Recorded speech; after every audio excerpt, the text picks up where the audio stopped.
Hello dear student, welcome to AEC plus powered by advance engineering classes. दोस्तों, मैं अनिल पाटीदार आपका स्वागत करता हूं पॉलिटी के इस MCQ सेशन में, जहां पर हम लोग लगातार टॉपिक वाइज MCQ की बात कर रहे थे।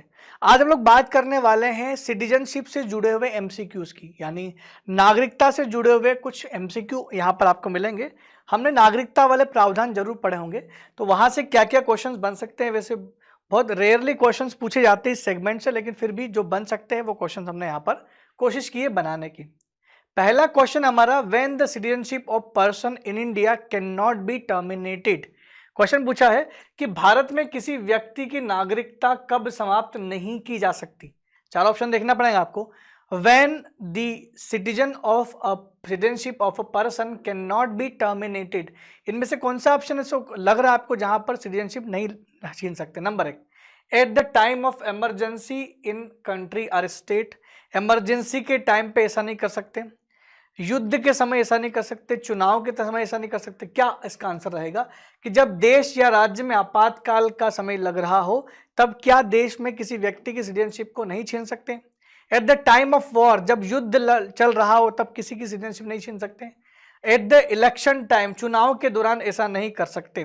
तो इनमें से कौन सा ऐसा है जब नहीं हो सकता है। तो इसमें जो राइट आंसर वो है at the time of emergency in country और स्टेट। जब देश में इमरजेंसी आपातकाल का समय चल रहा हो तब ऐसा नहीं किया जा सकता है। इमरजेंसी में इस समय ऐसा नहीं हो सकता।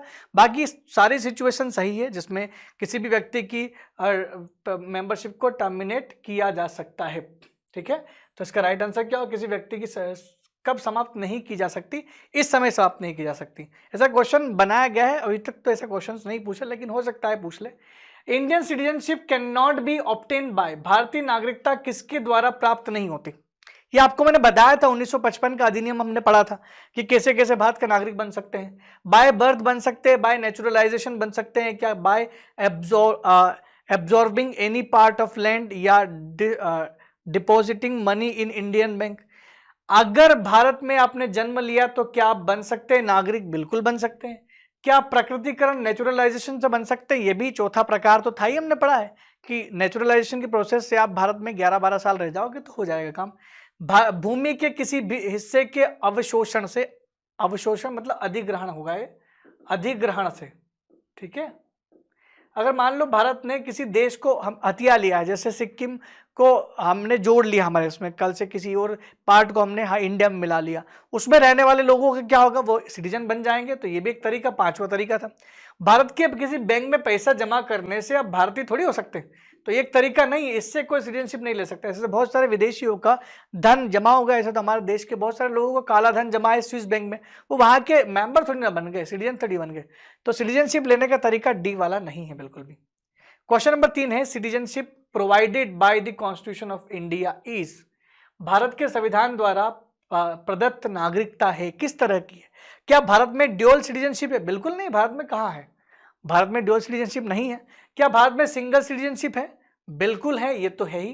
क्या बोथ ऑफ द अबव, जो ऊपर दिए वो दोनों है, जब पहला वाला नहीं है तो दूसरा वाला तो ये दोनों कैसे हो सकते हैं, नन ऑफ द अबव, कोई नहीं। तो भारत में केवल किस प्रकार की नागरिकता है, सिंगल सिटीजनशिप है। इसका मतलब होता है यदि आप भारत के नागरिक हो तो किसी दूसरे देश के नागरिक नहीं हो सकते। तो सिंगल सिटीजनशिप का जो प्रोविजन है वो इंडियन कॉन्स्टिट्यूशन प्रोवाइड करता है, तो ध्यान रखिएगा। तो डबल वाला कहाँ है, यूएसए में है, यूएसए में है भैया, ये ध्यान रखना। यूएसए में कौन सा है, डबल नागरिकता वाला सिस्टम। इंडिया में सिंगल है, सिंगल और कहाँ है, सिंगल वाला इंडिया में है, इंडिया में है, यूके में भी है, दोनों जगह वहीं से तो लिया हमने। ठीक है ना, तो राइट आंसर हो गया आपका बी। नेक्स्ट क्वेश्चन है, how many years does a person of Indian origin need to reside in India to become a citizen of India under the act of 1955। किसी व्यक्ति को, किसी भारतीय मूल के व्यक्ति को नागरिकता अधिनियम 1955 के तरफ भारत में नागरिक बनने के लिए कितने वर्षों तक रहना पड़ेगा, कितने वर्षों तक किसी व्यक्ति को रहना पड़ेगा। ये बात कर रहे हैं रजिस्ट्रेशन की, bye registration Indian origin person का को कितने दिन में रह सकता है। रजिस्ट्रेशन मतलब पंजीकरण के द्वारा कोई व्यक्ति कितने दिन में भारत में रह सकता है, तो अगर भारत कितने दिन में भारत में रहने के बाद नागरिकता मिलेगी, तो 7 ईयर रह सकता है वो, 7 साल रहने के बाद, आफ्टर 7 ईयर, ये ध्यान रखना, 7 साल रहने के बाद, ये उसका राइट आंसर। अगर आपसे पूछा जाता कि कोई विदेशी नागरिक, विदेशी होगा तो विदेशी को कितने साल रहना पड़ेगा, तो किसी विदेशी नागरिक को भारत में 12 ईयर रहना पड़ेगा। 11 साल प्लस 1 साल का ऑब्जर्वेशन पीरियड रहता है, उसने अप्लाई किया हो तो 12 साल रहने के बाद विदेशी को मिलता है, और ये मिलता है 7 साल। तो राइट आंसर, ये पूछा किसके लिए था, इंडियन ओरिजिन के लिए पूछा था, इसलिए राइट आंसर क्या होगा, भारतीय मूल का व्यक्ति पूछा ना, तो इसके लिए 7 साल रहेगा। ठीक है, और वैसे भी लाइफ टाइम रह ही सकता है वो, तो नॉर्मली वीजा से लाइफ टाइम वीजा मिलता है ओसीआई कार्ड में। क्वेश्चन नंबर 5 है, हु या which of the following is competent to prescribe condition for the acquisition of citizenship. निम्नलिखित में से कौन सा नागरिकता प्राप्त करने के लिए शर्त निर्धारित करने के सक्षम है। कौन भारत में नागरिकता से संबंधित शर्तें बनाएगा, कौन कानून बनाता है नागरिकता के लिए।